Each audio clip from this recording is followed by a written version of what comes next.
नमस्कार दोस्तों, ज्ञान वृष्टि चैनल में आपका हार्दिक स्वागत है। एक समय की बात है, नारद मुनि तीनों लोकों का भ्रमण करते हुए विष्णु लोक पर जा पहुँचे। वहां उन्होंने भगवान विष्णु और मां लक्ष्मी को प्रणाम किया। भगवान विष्णु ने पूछा, है मुनिश्रेष्ठ, आज आपका विष्णु लोक पर आगमन कैसे हुआ? इस प्रकार नारद मुनि बोले, हैं नारायण, मेरे मन में एक प्रश्न उठ रहा है। आप मेरे मन में उठे हुए प्रश्न को भली भांति जानते हैं। इस प्रकार भगवान विष्णु बोलते हैं कि हे नारद मुनि, मैं आपके मन में उठ रहे प्रश्न को भली भांति जानता हूँ, फिर भी मैं आपके मुख से उस प्रश्न को सुनना चाहता हूँ। भगवान विष्णु की इतनी सब बातें सुनने के बाद नारद मुनि बोलते हैं कि हे प्रभु, ब्रह्मा जी ने इस सृष्टि की रचना की और रचना करते समय स्त्री और पुरुष को एक दूसरे का पूरक बनाया है। तो हे प्रभु, मैं यह जानना चाहता हूँ कि किन्नरों की उत्पत्ति कैसे हुई, क्योंकि वह ना ही पूरे पुरुष है और ना ही पूरी स्त्री। नारद मुनि की सारी बातें सुनने के बाद भगवान विष्णु मुस्कुराते हुए बोलते हैं कि हे मुनिश्रेष्ठ, आपने मनुष्यों के कल्याण के लिए एक उत्तम प्रश्न किया है। इसके पीछे की कथा को आप ध्यान पूर्वक सुनिए। मैं आपको कथा के माध्यम से इस प्रश्न का उत्तर समझाता हूँ। हे नारायण, हे तीनों लोकों के स्वामी, आप कृपा करके कथा के माध्यम से इस प्रश्न का उत्तर दीजिए। मैं ध्यानपूर्वक इस कथा को सुनूंगा। प्यारे मित्रों, इस प्रकार भगवान विष्णु ने नारद मुनि को कथा सुनाना आरंभ किया। कथा आरंभ करने से पहले आप कमेंट में जय मां लक्ष्मी या जय श्री विष्णु लिखना ना भूले। चैनल को सब्सक्राइब और वीडियो को लाइक करना ना भूले। इस प्रकार भगवान विष्णु कथा सुनाना आरंभ करते हैं और नारद मुनि से बोलते हैं कि हे मुनिवर, मैं आपको महाराज इल की कथा सुनाता हूँ। पूर्व समय की बात है, प्रजापति के यहाँ इल नाम का एक पुत्र उत्पन्न हुआ। वह पुत्र बड़ा होकर शूरवीर, विद्वान और गौरवशाली धर्मात्मा राजा बना।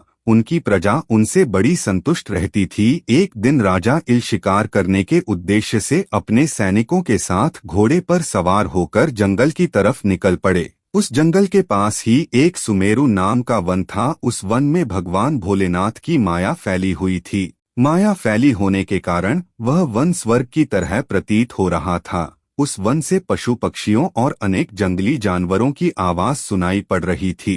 पशु पक्षियों की मधुर आवाज सुनने के कारण महाराज इल अत्यंत प्रसन्नता की अनुभूति कर रहे थे। जैसे ही महाराज इल ने उस वन में प्रवेश किया, इसी समय में महाराज इल और उनके सैनिक स्त्री रूप में परिवर्तित हो गए। महाराज इल अपने इस रूप को देखकर भयभीत हो गए। महाराज के सैनिक भी महाराज से पूछने लगे, हैं महाराज, यह कैसा अनिष्ट हो गया? हम पुरुष से स्त्री में परिवर्तित कैसे हो गए? इतनी सब बातें सुनकर महाराज बोलते हैं, सैनिकों, यह तो सच बात है, हम पुरुष से स्त्री के रूप में परिवर्तित हो गए, परंतु हम ऐसे शरीर में अपने राज्य कैसे जाएंगे और मैं राज्य का कार्यभार कैसे संभालूंगा? इतनी सब कथा सुनने के बाद नारद मुनि भगवान विष्णु से कहते हैं कि हे नारायण, देवताओं के समान महाराज इल का शरीर स्त्री में परिवर्तित कैसे हो गया? कृपा करके आप मुझे आगे की कथा विस्तार से सुनाइए। नारायण मुस्कुराते हुए बोलते हैं कि हे मुनिवर, इसके पीछे भोलेनाथ की ही माया थी। भोलेनाथ की माया से ही महाराज इल को स्त्री का रूप प्राप्त हुआ। हे मुनिवर, तुम इस कथा को अब ध्यान से सुनो। एक समय की बात है, भोलेनाथ और मां पार्वती इसी वन में विहार कर रहे थे कि अचानक से ब्रह्मा जी के पुत्र सनक सनंदन सनातन संत कुमार ऋषि उस वन के अंदर प्रवेश करते हैं और भोलेनाथ और मां पार्वती को विहार करते देखकर वह तुरंत ही लौट जाते हैं। मां पार्वती उन चारों ऋषियों को देखकर लज्जित हो जाती है और भोलेनाथ से दूर होकर खड़ी हो जाती है।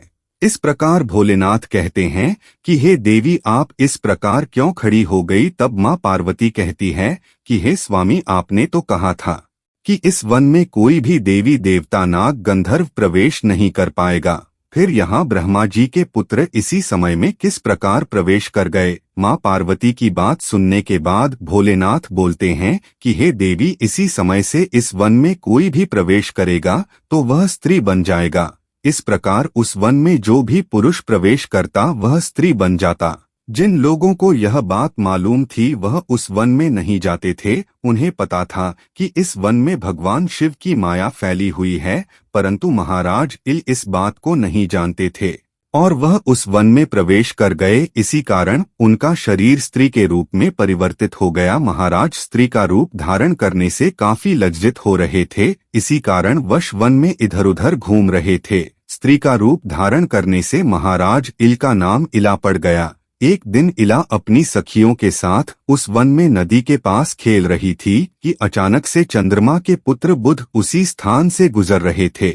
अनेक स्त्रियों के साथ उस युवती को देखकर चंद्रमा के पुत्र बुध उस युवती पर मोहित हो गए। उस युवती ने बुध को देखा तो वह भी उन पर मोहित हो गई और उन्हें अपना पति बनाने के लिए व्याकुल हो गई। दोनों ने एक दूसरे पर मोहित होकर विवाह करने के बारे में सोचा और एक दूसरे पर परस्पर प्रेम होने के कारण दोनों का विवाह हो गया। कुछ समय बाद उन दोनों में संयोग हुआ और इला के गर्भ से एक पुत्र की उत्पत्ति हुई। उस पुत्र का नाम पुरूरवा रखा गया। आगे चलकर पुरूरवा एक सम्राट हुआ। इला पुत्र को जन्म देने के कुछ समय पश्चात उसी वन में रहने लगी। तभी एक दिन उसे अपने पुरुष रूप का ध्यान आया और वह रोते रोते वशिष्ठ जी का स्मरण करने लगी। इसी समय में गुरु वशिष्ठ उसके सामने प्रकट होते हैं और कहते हैं, हे देवी इला, आप इस प्रकार क्यों चिंतित है? अगर कोई गोपनीय बात ना हो तो आप मुझे अपनी चिंता का कारण बताएं। गुरु वशिष्ठ की सारी बातें सुनने के बाद इला गुरुदेव से कहती है, हे मुनिवर, मेरी चिंता का कारण यह है कि इस वन में आने से पहले मैं एक पुरुष थी, मेरा नाम इल था। जैसे ही मैंने इस वन में प्रवेश किया मेरा शरीर स्त्री में परिवर्तित हो गया और मैं इला बन गई।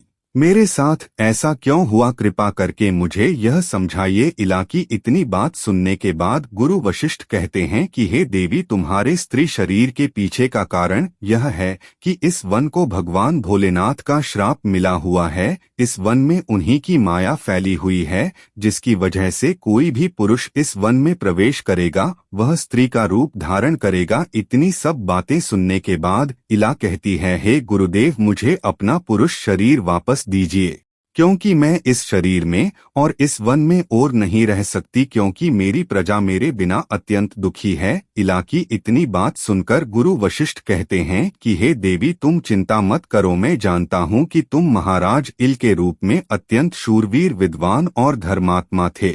मैं भोलेनाथ से प्रार्थना करूंगा। फिर वशिष्ठ जी उसी स्थान पर बैठकर भोलेनाथ की तपस्या करने लगते हैं। भोलेनाथ गुरु वशिष्ठ की तपस्या से अत्यंत प्रसन्न होकर उन्हें दर्शन देते हैं। भोलेनाथ बोलते हैं, हे गुरु वशिष्ठ, मैं तुम्हारी तपस्या से अत्यंत प्रसन्न हूँ, इसलिए मांगो, क्या वर मांगते हो? इस प्रकार गुरु वशिष्ठ कहते हैं, हे भोलेनाथ, आपने मेरे शिष्य महाराज इल को पुरुष से स्त्री के रूप में परिवर्तित कर दिया है, कृपया करके उन्हें उनका पुरुष शरीर लौटा दे। भोलेनाथ बोलते हैं, हे गुरु वशिष्ठ, मेरी ही माया से महाराज इल को यह स्त्री का शरीर मिला है। मैं पुनः महाराज इल को पुरुष का रूप प्रदान करता हूँ, परंतु इन्हें 1 माह के लिए स्त्री का रूप और 1 माह के लिए पुरुष का रूप धारण करना पड़ेगा। भोलेनाथ महाराज इल को आशीर्वाद देकर वहां से अंतर ध्यान हो गए। इस प्रकार महाराज इल अपने राज्य का कार्यभार संभालने लगे। जब महाराज पुरुष का रूप धारण करते तब वह अपने राज्य में रहते, जब 1 माह के लिए स्त्री का रूप धारण करते तब वह वन में जाकर रहते। महाराज के इस व्यवहार से उनकी प्रजा अत्यंत दुखी हो गई। प्रजा महाराज का पहले की तरह सम्मान नहीं करती थी। उधर दूसरी तरफ महाराज का इला के रूप में चंद्रमा के पुत्र बुध से विवाह हुआ। विवाह के पश्चात उन्हें एक पुत्र की प्राप्ति हुई जिसका नाम पुरूरवा रखा गया। वह भी अब बड़ा हो चुका था। महाराज इल अपने पुत्र पुरूरवा को राज्य का कार्यभार सौंपकर हमेशा के लिए वन में चले गए और वहां जाकर इला के रूप में तपस्या करने लगे। फिर उन्होंने गुरु वशिष्ठ से नवकार मंत्र की दीक्षा ली और देवी पार्वती की उपासना करने लगे। अनेक वर्षों तक वन में रहकर उन्होंने देवी पार्वती की उपासना की। उनकी उपासना से प्रसन्न होकर देवी पार्वती ने उन्हें दर्शन दिए।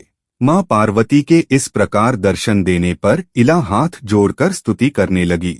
हे मां पार्वती, हे जगत जननी, मैं आपके चरण कमलों में नमस्कार करती हूँ, कृपा करके मेरे इस शरीर से मुझे मुक्ति प्रदान करें। मां पार्वती ने इला की प्रार्थना सुनने के बाद इला से कहा कि हे पुत्री, तुम अपने इस स्त्री रूप से इसी समय मुक्ति पा लोगी और परम पद को प्राप्त होगी। मां पार्वती के इतना कहते ही इला उस शरीर से मुक्ति पा लेती है और परम पद को प्राप्त हो जाती है।